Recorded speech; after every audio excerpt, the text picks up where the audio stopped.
இப்போ நேற்று வரைக்கும் ஒரு துவா ஓதணும். அல்லாஹும் அரஹம்னா பி ரஹ்மதிக யா அர்ஹமர் ராஹிமீன்.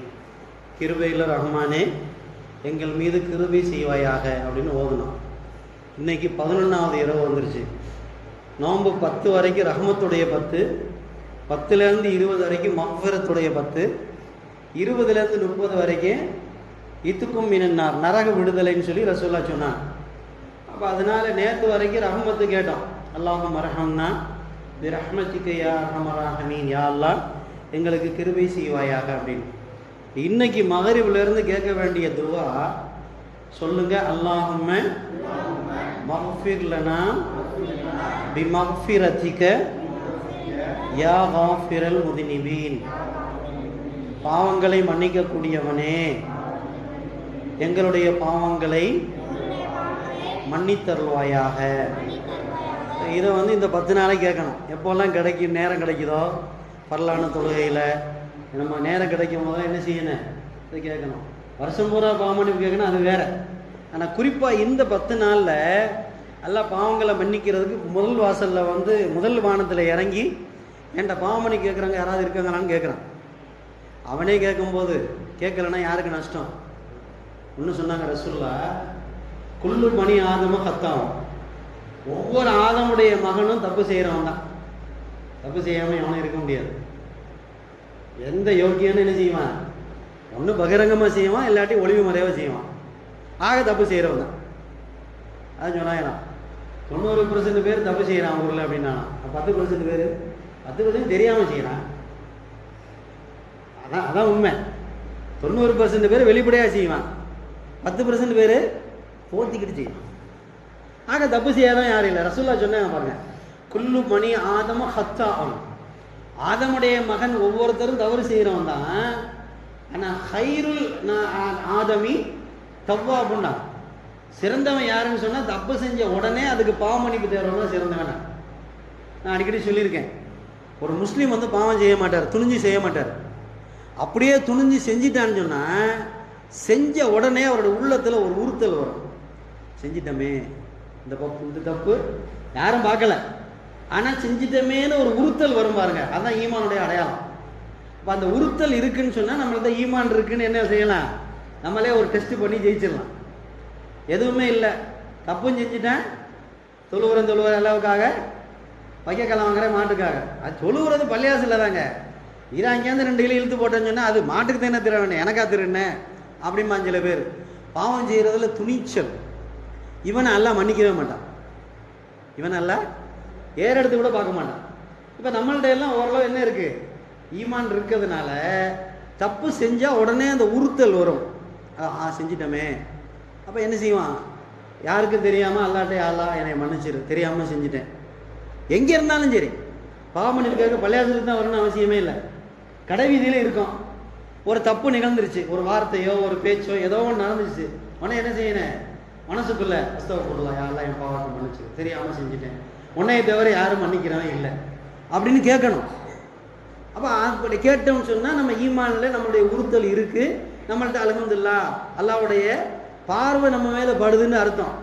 பாவம் செஞ்சதுக்கு அப்புறமா எந்த உறுத்தலுக்கு இல்லை, மனசில் எந்த பயமும் வரலண்டா, அப்போ நம்மள்ட்ட என்ன இல்லை? ஈமானே இல்லை. அப்போ நஷ்டப்படணும். அதுக்காக நம்ம என்ன செய்யணும்? கவலைப்படணும்.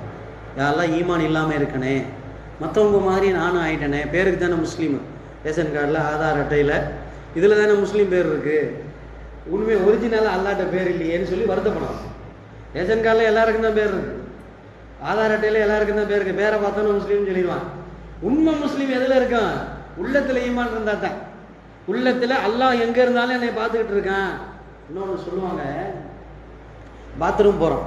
நான் நிறைய சொல்லியிருக்கேன் ஏற்கனவே. பாத்ரூமுக்கு போகிறோம், வீட்டில் தாப்பா இருக்குது, பாத்ரூமில் தாப்பா இருக்குது. இருந்தாலும் வேறு யாராவது பேச்சு சத்தம் கேட்குது, அங்கே புழங்கிட்டு இருக்காங்கன்னு சொன்னால் பாத்ரூம் போக மாட்டாங்க சில பேர். பாத்ரூம் பக்கத்தில் வீட்டில் சில பேர் இன்றைக்கி லேட்டஸ்ட்டு ஃபேஷன் என்ன தெரியுமா? Attach bathroom. படுக்கிற இடத்துல கக்கூசு போகிறது ஃபேஷனா? அட வியாதி விடாது. பாத்ரூமில் என்ன செய்கிறான்? கேட்டா அட்டாச்சு பாத்ரூம் 50 லட்ச ரூபாய் கட்டியிருக்கேங்கிறான், கட்டிலுக்கு பக்கத்தில் கக்கூசு. இது வியாதியா இல்லையா? சுகாதாரம் என்பது என்ன? வீட்டை விட்டு வெளியில் 10 அடி தள்ளி இருக்கணும். வீட்டை விட்டு பல வெளியில் அப்படி தான் அந்த காலத்தில் இருந்துச்சு. சுகாதாரம்னா அப்படி தான் இருந்துச்சு. இன்னைக்கு தான் லேட்டஸ்ட்டு, பெட்டுக்கு பக்கத்தில் கக்குசு, கக்குசு பக்கத்தில் கிச்சனு, எல்லாம் ஒன்று, சாப்பிட்றது கழிக்கிறது எல்லாம் ஒன்று, அப்படி ஆயிடுச்சு. அப்போ இந்த இது சுகாதாரம் இல்லை. வீட்டுக்குள்ளே இருந்தாலும் மனைவி மக்கள் புழங்கிக்கிட்டு இருக்கான்னு சொன்னால், தாப்பா இருந்தாலுமே சில பேருக்கு என்ன செய்யும், கொஞ்சம் சுபாவம், ஆளுங்க புழங்குற இடத்துல போக மாட்டாங்க. அப்போ இவருக்கு என்ன இருக்கு, வெட்கம் இருக்கிறது. ரசூலுல்லாஹ் சொன்னாங்க, வெட்கம் இல்லை என்றால் நீ எதை வேணா செஞ்சுக்கண்ணா. வெட்கம் ஈமான்ல ஒரு பகுதி. வெட்கம் ஈமான்ல ஒரு பகுதி. எனக்கு வெட்க உணர்வு இருக்குன்னு சொன்னா என்கிட்ட ஈமான் இருக்குன்னு அர்த்தம். வெட்கமே இல்லை அப்படின்னா ஈமானே அவுட்டுன்னு அர்த்தம். அப்ப இது மாதிரி சில உணர்வுகள் வெளியில தெரியாது. இது மாதிரி சில உணர்வுகள் வெளியில தெரியாது. நமக்கு இது போன்ற உணர்வுகள் இருக்கிறது என்றால் நாம என்ன இருக்கு, ஈமான் மிச்சமா இருக்கு, அல்ஹம்துலில்லாஹ்னு சொல்லணும். என்ன செய்யணும், அல்லாஹ்வுக்கு நன்றி செலுத்தணும். அல்லாஹ் பரவாயில்ல நம்மளை ஈமானோட வாழ வச்சிருக்கான். அப்போ அதுக்கு என்ன செய்யணும்னு சொன்னால், அடிக்கடி அல்லாஹ்ட்ட பாவம் மன்னிப்புக்காங்க. இப்போ வந்துச்சு இல்லையா, அல்லாஹு மக்ஃபிர் லனா, இந்த துவா தெரியலைன்னு வச்சுக்கோங்க. இப்போ சொல்லி கொடுத்தேன்ல, அல்லாஹு மக்ஃபிர் லனா பி மக்ஃபிரதிக யா காஃபிரல் முதினிபீன், பாவங்களை மன்னிக்கக்கூடியவனே என் பாவத்தை மன்னிப்பாயாக. இந்த துவா அரபியில் தெரியல. அவர் என்னமோ சொன்னார் கசக்கு புசுக்குண்டு, எனக்கு ஒன்றும் வரல அப்படின்ட்டா தமிழ்லே கேட்கலாம். யாரெல்லாம் என் பாவத்தை மன்னிக்கிறவனே என் பாவத்தை மன்னிச்சிரு. இந்த 10 நாளில் எவ்வளோ முடியுமோ அவ்வளோ கேட்கலாம். எவ்வளோ கேட்கலாம்? ஒரு நாளைக்கு ஒரு 100 வாட்டி கேட்கலாமா? ஒரு நாளைக்கு 100 வாட்டினா இந்த 10 நாள் என்னாச்சு, 1000 வாட்டி ஆச்சு. அல்லாஹ்வுடைய கிருபை ஏற்கனவே சொல்லியிருக்கேன், மஞ்சாவில் ஹசனா பலவு அசரா அம்தாலிகா, 1க்கு 10, 1க்கு 10 அல்லாஹ்வுடைய கணக்கு. இப்போ இந்த 10 நாளில் 1000 தடவை பாவம் மன்னிப்பு கேட்டால் அல்லாஹ் என்ன செய்யறான், 10,000 தடவை நம்ம பாவத்தை மன்னிக்கிறான். அல்லாஹு அக்பர். இதுலேயும் நம்ம விட்டோம்னா நஷ்டம் யாருக்குங்க? பல்லு கூட விளக்காமல் போய் டீ கடையில் உட்காந்து பித்தினா பேசக்கூடாது. நம்மதே நோன்பு வைக்கலை, ஆடு மாடு மாதிரி திரியிறோம். என்ன செய்யக்கூடாது, வெக்கத்தை விட்டுட்டு சொல்கிறேன், இதுக்கு மேலே என்னால் நாக்க பிடுங்குற மாதிரிலாம் கேள்வி கேட்க முடியாது. நோன்பே வைக்கலை, ஜென்மம் போய் அங்கே உட்காந்துக்கிட்டு ஊர் பலா கலவுது, எல்லாம் தண்டி பண்ண மாட்டாங்க. இவ்வளோ பெரிய வாய்ப்புகள் எல்லாம் கொடுத்துருக்கான், ரமலானை கொடுத்துருக்கான், பாவத்தை மன்னிக்கிறேன்னு சொல்கிறான். இவ்வளோ பெரிய வாய்ப்புகளையும் கொடுத்ததுக்கு அப்புறமும் எந்த உணர்வுமே இல்லாமல் ஆடு மாடு மாதிரி ஊத்துட்டு தெரிஞ்சா எல்லாம் தண்டிப்பானா தண்டிக்க மாட்டானா? இதில் வேஷம் வேற, எனக்கு முடியலை, அவன் பார்த்துக்கிட்டு இருக்கேன். உண்மையிலேயே ஒன்றை நோன்பை விடுறதுக்கு உண்டான காரணம் இருக்கான்னு பார்ப்பான். இல்லாட்டி தண்டிப்பானா இல்லையாங்க? பச்சை பிள்ளையெல்லாம் நோன்பு வைக்கிறாங்களேங்க, பச்சை பிள்ளையெல்லாம் நோன்பு வைக்கிறாங்களே. இப்போ இந்த வயசில் நான் நோன்பு வைக்காமல் இருக்கேன், வெக்கப்படணுமா இல்லையா? அந்த உணர்வே இல்லையே. ஐயா உட்காந்துக்கிட்டேன் பேர் சொல்கிற பித்துனா, ஊர் பித்துனா. தயவு செஞ்சு நோம்புலையாவது, அந்த காலத்தில் நான் அன்றைக்கி சொல்லியிருக்கேன், ஒரு 10 வருஷத்துக்கு முன்னாடியெல்லாம் நோன்பு வைக்காதவங்க கூட என்ன செய்வாங்களாம், வெளியில் வர்றதுக்கு பயப்படுவாங்க. ஆஹா நோன்பு வச்சுருக்காங்களே எல்லாரும், நான் வெளியில் போகிறதுக்கு வெக்கமாக இருக்கேன்னு சொல்லி வீட்டுக்குள்ளே இருப்பாங்களாம். நோன்பு வைக்காதவங்க, முடியாதவங்க. இன்றைக்கி ஒன்றுமே இல்லை, கல் மாதிரி இருந்துக்கிட்டு நோன்பு வைக்காமல் வெளியில் போய்கிட்டு வந்துக்கிட்டு டீ கடையில் போய் உட்காந்துக்கிட்டு அசிங்கமாக இல்லை இருக்கா இல்லையா? அசிங்கமாக இருக்கா இல்லையா? என்ன நினைப்பான் நம்மளை பற்றி? என்ன நினைப்பாங்க? உங்களுக்கு பேசுறதுக்கு என்ன தகுதி இருக்கு அடுத்தவங்களை பற்றி? அவனோட மட்டமாக போயிட்டீல, அவன் பேரில் தானே இருக்கான். இப்போ சொன்ன ரேஷன் கார்டில் தான் அவன் பேர் வேற, நம்ம பேர் முஸ்லீம். ஆனால் அவனோட மோசமாக போயிட்டோம், எந்த உணர்வுமே இல்லை. அதனால் இது விஷயத்தில் கொஞ்சம் நோன்பு வரைக்கும் பெருநா வரைக்கும் கொஞ்சம் பல்ல கடிச்சிக்கிட்டு வீட்டுக்குள்ளே கிடந்து தொலைங்கிற வெக்கமாக இருக்குது. எனக்கு வெக்கமாக இருக்குது. காஃபி கேட்குறான், என்ன பாய் உங்கள் ஊரில் நோம்பெல்லாம் வைக்க மாட்டாங்களா, எப்படி இருக்கு எனக்கு இப்படி கேட்குறான். யார் கேட்குறா? ஒரு குப்பனும் சுப்பனும் கேட்குறான். எனக்கு நறுக்கு நறுக்குங்குது. என்னங்க, எனக்கு வெக்கமாக இருக்கு. சொல்கிறது புரியுதா இல்லையா? சும்மா கதை கேட்குற மாதிரி கேட்காதீங்க, புரியுதா இல்லையா? எனக்கு அவ்வளோ உணர்வாக இருக்கு. தயவு செஞ்சு மாற்றிக்கிங்க. நோம்பு வரைக்கும் கொஞ்சம் பல்ல கிடச்சி குடிக்காத, டீ குடிக்காத, செத்தெல்லாம் போகலை. செத்து புரியல?